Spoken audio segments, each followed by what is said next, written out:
तुरंत मुंह से आवाज निकलती है, ताऊ आ गया भाई, ठीक है। अरे काय को ताऊ आगो, आवा डेली चल रहा बेचारी, और भी वास खिड़की खुल गई तो काय को ताऊते है यार। पिछले 6-7 दिन से एक तूफान का नाम चल रहा है ताऊते। अब ताऊते तो पता नहीं आया कि नहीं आया, लेकिन ताऊते ने माहौल ऐसा बना दिया कि पिछले 6 दिन से जो कोरोना से पीड़ित लोग थे उनका ध्यान ताऊते की तरफ मोड़ा। एक पॉजिटिव संकेत दिया कि कोरोना कमजोर है, तूफान बड़ा है। हर व्यक्ति ने स्टेटस लगाया और एक डराने की कोशिश की, पता नहीं क्या होगा क्या नहीं होगा, लेकिन साइकोलॉजिकली कंप्लीटली एक भयावह माहौल बना देना कि एक बच्चा बेचारा 5 दिन पहले से ही उस चीज के बारे में इतना सोचना शुरू कर दे कि वो 4 दिन की अपनी पूरी पढ़ाई को छोड़ दे। मेरे पास आप में से बहुत से बच्चों के मैसेज आए कि सर डर लग रहा है कि पहले कोरोना से लड़ रहे थे, अब ताऊते आया है। भाई देखो, चे ताऊते आए चे ताईते आए, ताऊ आओ चे ताई आए, कोई फर्क नहीं पड़ता इन चीजों से। याद रखो, मन में इतना निडर बन जाओ कि आपको कोई डराने की कोशिश करे तो भी नहीं डरे। एक तूफान है और तूफान के नाम पे आप इतने ज्यादा डर गए।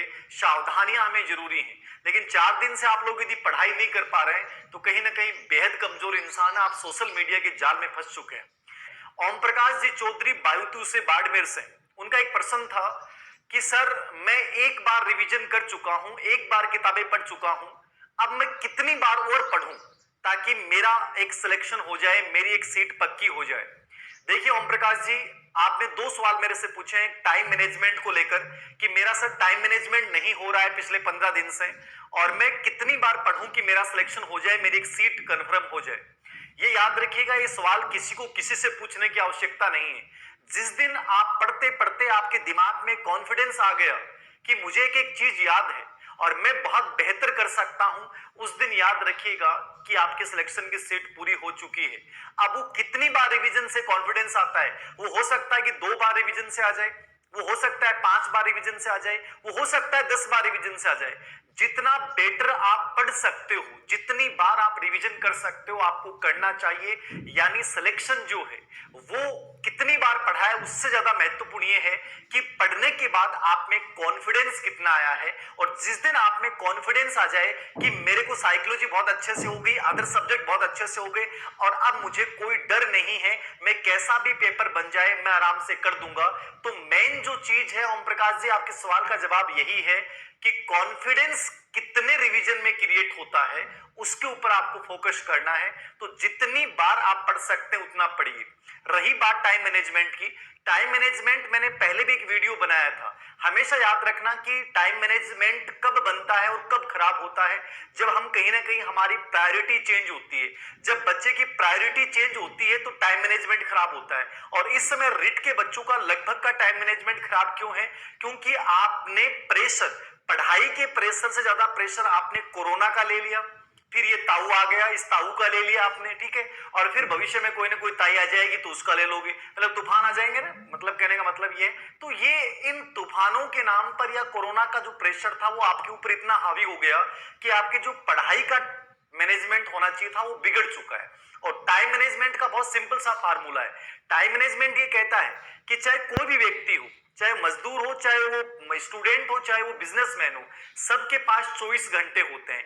टाइम मैनेजमेंट हमें ये सिखाता है कि हम किसी 1 घंटे का मैक्सिमम इस्तेमाल कैसे करें, अधिकतम प्रयोग कैसे करें। और मैक्सिमम प्रयोग करने के लिए हमेशा एक प्रेशर के साथ टाइम मैनेजमेंट क्रिएट करना पड़ता है कि डेली में जैसे मॉर्निंग में उठा तो सबसे पहले मेरी प्रायोरिटी वाले काम मैं तय करूं कि साइकोलॉजी को जितना टाइम देना है, एसएसटी को इतना टाइम देना है, इस सब्जेक्ट को इतना टाइम देना है। वो टाइम आप फिक्स कर दो, उसके आगे लिख दो, ठीक है। और जैसे मान लो रात को सोने से पहले आपने उन टारगेट को पूरा कर लिया तो अपने को फीडबैक दीजिए। हमेशा अपने आप को फीडबैक दो कि वेल डन, आज ओम प्रकाश तुमने बेहतर किया है, आज तुमने बेहतर किया है। ये फीडबैक हमेशा अपने आप को दो, पुनर्वनन अपने आप को दो।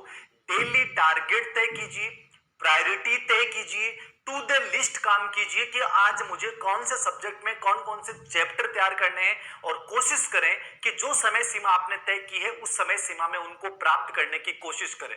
याद रखना ये सब चीजें रिलैक्स मूड में की जा सकती हैं। मैं मेरा खुद का टाइम मैनेजमेंट आपको बताता हूं तो मेरा टाइम मैनेजमेंट हमेशा ये रहता है कि आज के मेरे टास्क ये हैं और इन टास्क को चाहे कुछ भी हो जाए, रात को 12 बज जाए, उनको पूरा करके ही सोना मतलब सोऊंगा, याद रखना। ये चीज बहुत जरूरी है टाइम मैनेजमेंट में। हमेशा जो डिफिकल्ट टास्क है उनको सबसे पहले कीजिए, क्योंकि जब आप पहले दिन में उठते हैं, रात को उठते हैं, जब भी उठते हैं, तो आप उन चीजों को बहुत बेहतर तरीके से कर पाएंगे।